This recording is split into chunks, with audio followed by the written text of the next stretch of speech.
તો હાલો મિત્રો, આજના વિડીયોમાં આપણે શેતલેશ્વર મહાદેવના દર્શન કરવાના છે અને શેત્રુંજી ડેમ જોવાના છે. તો વિડીયોમાં શેઠ સુધી બનાવી રહેજો અને વિડીયોને લાઇક શેર અને ચેનલને સબસ્ક્રાઈબ કરી લેજો. આ છે ને બગદાણા અને પાલીતાણાવાળો હાઈવે છે. ત્યાંથી પાલીતાણા થોડુંક વટી જાય ને એટલે શેત્રુંજી ડેમ આવે છે અહીંથી. તો કે ગાડી વહી જાય છે, પણ ગાડી શેઠ સુધી વહી જાય છે એટલે આપણે અહીંથી ડેમ જોવા જવાનું છે. હવે કેટલોક દૂર છે એ તો મને ખબર નથી, પણ જઈએ આપણે શેત્રુંજી ડેમ જોવા.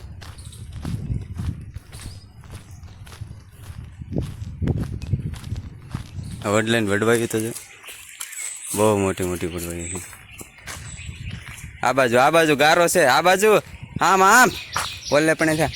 આમ તો રોડ માથે રહ્યું.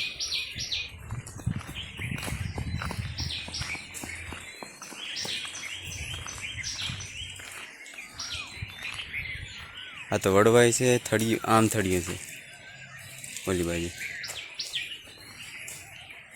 અહીંયા વડવાઈ અહીંયા છે થળિયું, બે અલગ અલગ છે. જો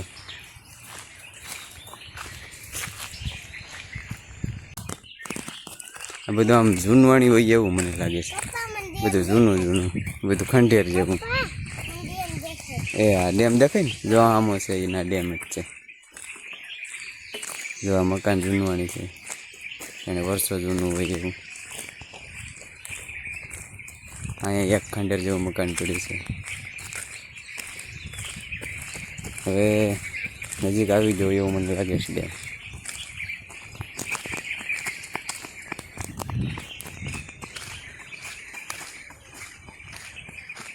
અહીંયા કાંક છે તો હે તો ખરું.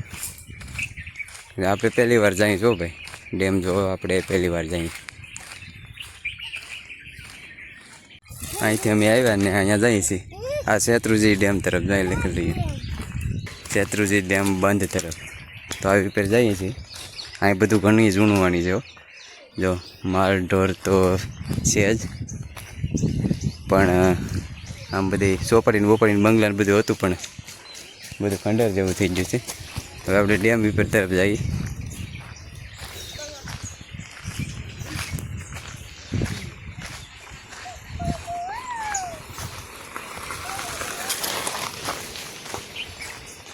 બધી ગામડાની ફિલિંગ આવે એવું છે. ગામડું જ કહેવાય ને પાલીતાણા તો. અહીંયા કંઈક મંદિર જેવું પણ છે.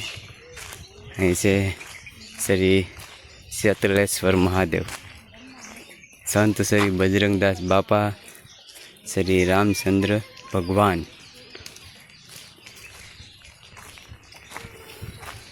અહીંયા છીએ આપણે. પહેલાં ડેમ જોવા જવું કે દર્શન કરવા જવું? હાલો પહેલાં અહીં દર્શન કરવા, પછી ડેમ જોવા જઈએ. અહીંયા ડેમ છે ને અહીંયા મંદિર છે. બહુ એટલે બહુ સરસ જગ્યા છે. ડેમ પહેલાં આવે છે શ્રી શેતલેશ્વર મહાદેવ ને બાપા સીતારામ ને શ્રી રામજી ભગવાન. જો અહીંયા જગ્યા પણ બહુ બેહાય એવી છે. ઠંડો ઠંડો પવન આવે છે ને ચોમાસામાં તો કંઈક અલગ જ વાતાવરણ રહે, કારણ કે આ બધું લીલું સમ હોય ને એટલે ચોમાસામાં આ જગ્યાનું વાતાવરણ કંઈક અલગ જ રહે. શરૂઆતમાં જ ગણપતિ બાપાના દર્શન થઈ જાય છે આપણને, પછી જઈએ શેતલેશ્વર મહાદેવના દર્શન કરવા. હાલો તમને પહેલાં ભગવાનના દર્શન કરાવીએ છીએ, શેતલેશ્વર મહાદેવના બાપા સીતારામના, પછી આપણે ડેમ જોવા જઈએ.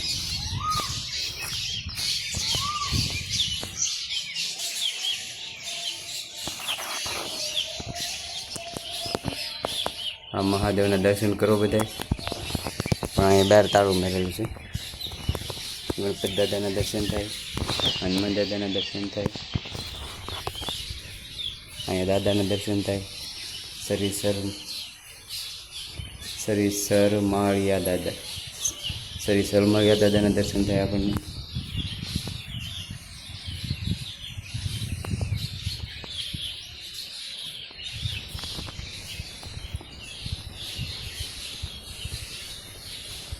અહીંયા બાપા સીતારામ છે.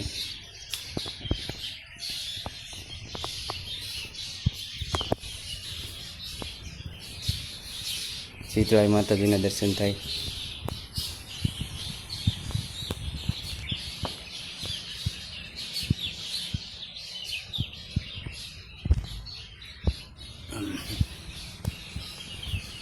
પછી અહીંયા આપણે દર્શન થાય શ્રી રામચંદ્ર ભગવાનના, રામ લક્ષ્મણ જાનકી જય બોલો હનુમાનજી.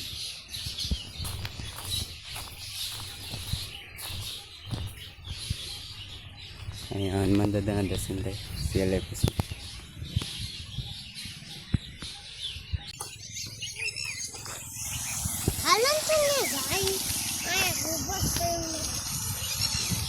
આપણે અહીંથી આવ્યા મહાદેવના દર્શન કરીને ને આ ડેમે જઈએ જોઈએ. ડેમે પગવા હવે way to parking, no entry no parking. Parking નથી પણ માણાને જવાનું હોય છે, એટલે અહીંથી આપણે ડેમ જોવા જઈએ.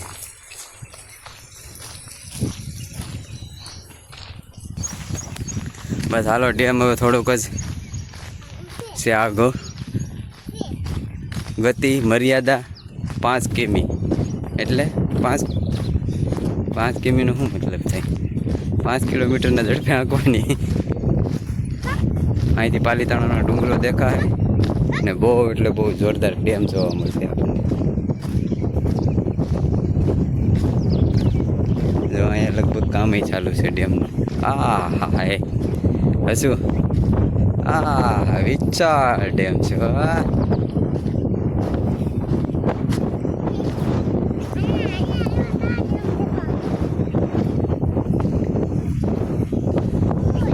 ડેમ દરિયોની ડેમ છે.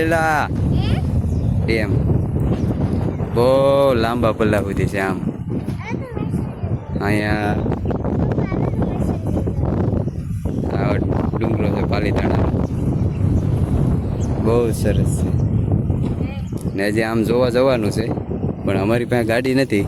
અહીંથી ગાડી લઈને જવાનું છે એટલે અમે બંધ રાખ્યું છે.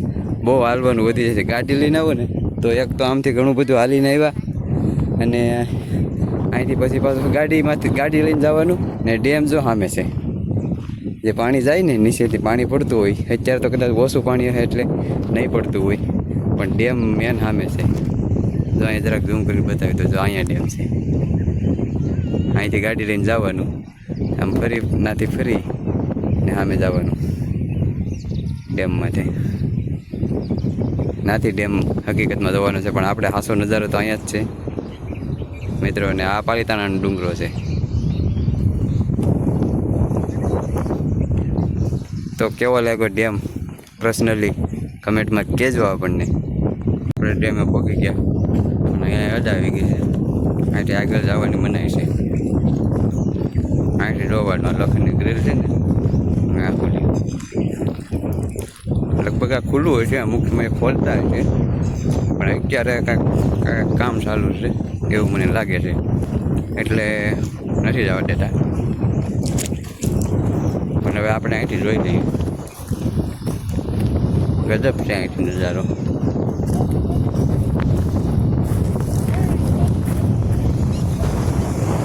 અહીંથી અમે આવ્યા.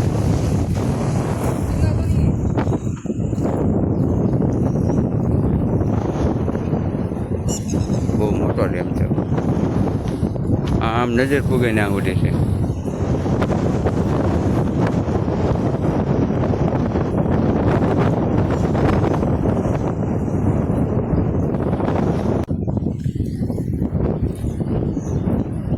આ ડેમની ખાસિયત વિડીયો પોઝ કરી ને વાંચી લે.